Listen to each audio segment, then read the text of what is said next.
Ассаламу алейкум. Алдарыңызда кезекті қорап ашу.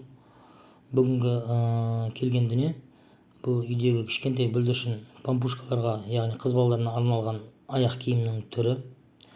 Аяқ киімді арнайы сапасы жақсысынан заказ бердім. Ақ түсті болып келген, қонышысында жүні шығып тұр, яғни начосты болып келген аяқ киім. Одан кейін бұның стиль, дизайны өте бір тамсана қарап отырмыз. Жалпы айтқан кезде тігістері де сондай, әрі материалы өте жұмсақ материалдан жасалған. Сондай қолда әдемі әсер қалдырады екен.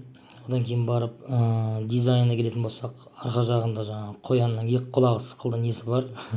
Жалпы айтқанда сапасы, жалпы материалы барлық жағынан өте бір жоғары деңгейде кепті. Өзіміз қуана көрсетіп жатырмыз отзывты. Жалпы аяқ киім тамаша екен.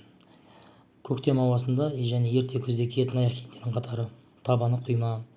Жалпы егер аяқ киім ұнап жатса, бағыт бағдарын сілтемесін береміз. Каналға, яғни арнамызға кіріп келуді ұмытпаймыз. Лайк басып, пікір қалдырыңыздар.